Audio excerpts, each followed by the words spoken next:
Смарт-часы с приятным и стильным дизайном, качественными материалами и хорошей сборкой, интересными watchface'ами и функцией Always on Display, стиль которого зависит от основного watchface'a. Измерение пульса, кислорода в крови, мониторинг уровня стресса и мониторинг сна, водонепроницаемость класса 5 атмосфер. И это только малая часть того, что можно прочесть в рекламе к смарт-часам под названием Zepp Year Round или Circle. Но как же на самом деле дела обстоят у данной модели, я сейчас вам, разумеется, расскажу. Всем привет, вы на канале Польза.нет, и сегодня, вопреки всему, несмотря ни на что, мы будем обозревать часы.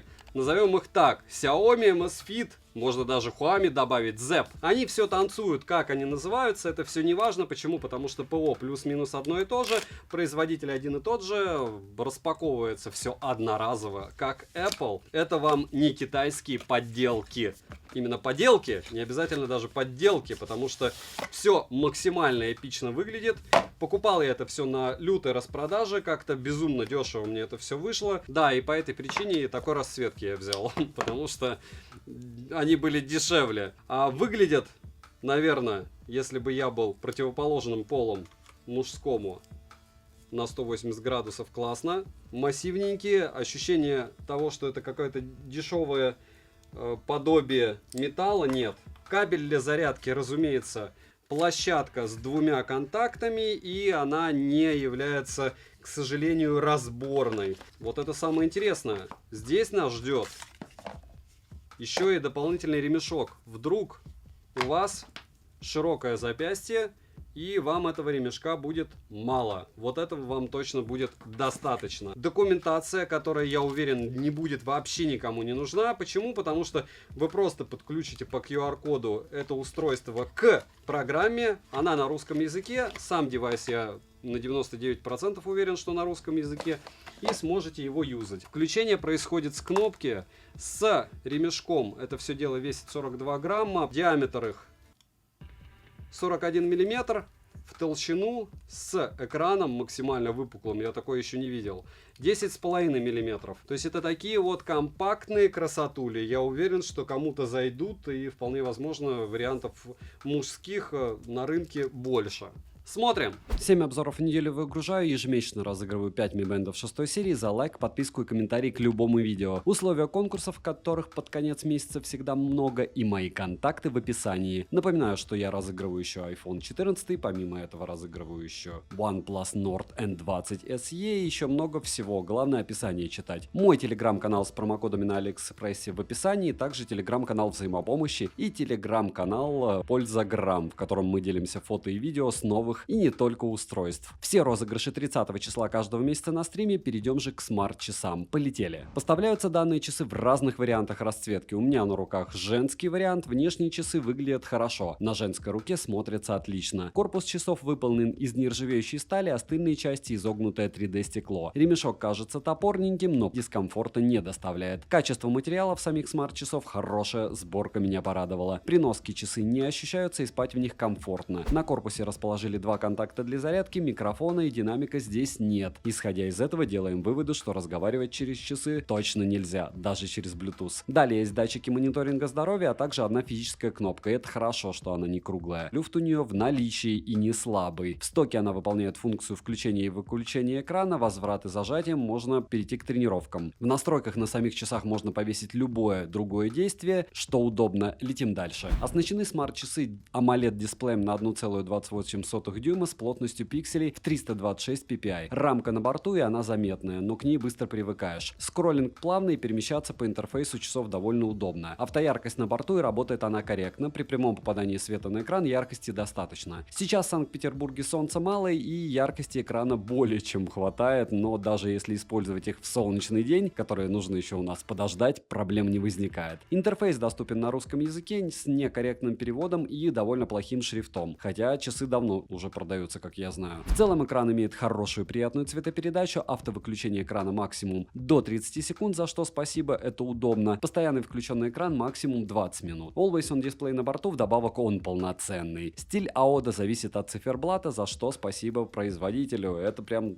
топ-топ-топ. Поднятие запястья для активации экрана срабатывает стабильно и быстро. Далее с главного экрана по свайпам все более чем стандартно. Сверху вниз панель быстрого доступа, снизу вверх уведомления, слева направо и наоборот виджеты, которые можно настроить прямо с часов. Меню небольшое, и из интересного это измерение давления, а точнее мониторинг уровня стресса, система оценки здоровья PAI, измерение ЧСС, кислорода в крови, тренировки, активность, погода, музыкальный плеер, через который можно управлять музыкой, воспроизведенной на смартфоне. К сожалению, внутренней памяти на борту нет, и загружать музыку, программы и подобное на сами часы не получится. Далее есть будильник, компас, таймер и секундомер, поиск телефона, и на этом все. Летим дальше. Bluetooth версии 5.0, подключить внешние Bluetooth устройства возможности нет, к Wi-Fi часы не подключаются, спортивных режимов 11 видов. Отслеживание плавания на борту, GPS в наличии, что круто, и местоположение определяет до 13 секунд. Карты часы строят неплохо, погрешность в построенном маршруте есть, что неудивительно. Загружать маршрутные часы нельзя, а пользоваться плеером во время тренировки можно. Ко всему есть возможность еще полноценно пользоваться смарт-часами, не прекращая тренировку на часах. Напоминания о разминке приходят. Далее, звонить с часов нельзя, входящий вызов можно только сбросить. Включить беззвучный режим также можно, но ответить заготовками нельзя. Вибромоторчик неплохой, настроить силу вибрации нельзя, но в приложении можно установить пользовательскую вибрацию, за что отдельное спасибо. Уведомления приходят практически моментально, смайлики отображаются, как и иконки приложений. Уведомления можно посмотреть и удалить. Быстрых заготовок на уведомления тоже нет. Далее, пульсометр работает как и в автоматическом режиме с периодичностью 1 минуту, так и в ручном. Измерение уровня кислорода в крови происходит в ручном режиме, автомата, к сожалению, нет. Измерение уровня стресса работает в автомате, пульса воздуха часы не измеряют. На руке показатели неплохие, но процент погрешности больше, чем в дорогих моделях смарт-часов, либо в спортивных заряженных, опять же, тех же MS-Fit. Сон мониторит хорошо, и результат мониторинга можно посмотреть в приложении, как и все фазы сна. Дневной сон смарт-часы также мониторят. Далее, полный цикл зарядки занял 2 часа, время автономной работы в интенсивном сценарии использования 5-6 суток. За 30-минутную тренировку с GPS уходит до 8% заряда. В целом, время автономной работы неплохое, и в ряду с другими устройствами оно не хуже, не лучше, я бы сказал, оно стандартное. Далее, водонепроницаемость 5 атмосфер, конечно же, я их протестировал, окунув в воду, по итогу с ними ничего не произошло. Плавать, принимать души и так далее вместе с ними можно спокойно. Летим дальше. Zepp Year Round работает в паре с приложением Zepp. На главном экране в приложении мы имеем 3 вкладки. На первой вкладке отображается весь мониторинг вашего здоровья, вторая вкладка предназначена для тренировок, и последняя — это профиль, через который можно перейти к настройкам самих часов. На главной странице с часами мы видим заряд аккумулятора в процентах, что хорошо и удобно, настройки мониторинга здоровья, которые у меня очень долго подгружаются, настройки уведомлений, магазин с циферблатами, их там не особо много, но выгружать есть чего. Вдобавок, любую фотографию на заставку поставить можно, и в стоке на часах есть пользовательские watchface, которые можно настроить под себя. Помимо перечисленного выше, также есть возможность воспользоваться настройками смарт-часов, которые идентичны настройкам на самих часах, и обновить прошивку как устройства, так и приложения. К слову, прошивки мне уже прилетали, но корректнее работа у смарт-часов от этого не стала. Минусы: нет динамика, нет микрофона, некорректная работа самих часов в паре с приложением на данный момент, нет NFC, нет возможности вставить сим-карту и завести eSIM, нет заготовок для быстрого ответа на уведомления или звонки, нет графика мониторинга сна на самих часах, но это в принципе и у Huawei Watch GT 3 Pro было. Недавно делал обзор, можете посмотреть, а там часы стоят как хороший такой смартфон. Цену можете посмотреть по ссылке в описании к видео, разумеется, там есть и мужские и женские модели. Если промокоды, смотрите в моем телеграм-канале, также по ссылке в прикрепленном комментарии. Не забудьте участвовать во всех конкурсах. И всем еще раз, кто оставит любой позитивный комментарий, огромное спасибо, вы помогаете проекту. Резюмирую, умные часы Zepp Year Round, как по мне, еще сырое устройство, так как перевод плохой, шрифт не радует, функции некоторые просто не работают или работают, но некорректно. Приложение подвисает и не подгружает вкладки с настройками. Но в целом, как носимые устройства, они привлекательные. Качество материалов отличное, кроме ремешка. Его советую сразу же заменить. Основные функции смарт-часы выполняют хорошо, и есть надежда, что с новыми прошивками они станут только лучше. Подписывайтесь на канал с колоколом, ставьте лайк за труды. Девайсу скромное да. Добра и удачи вам, дорогие друзья.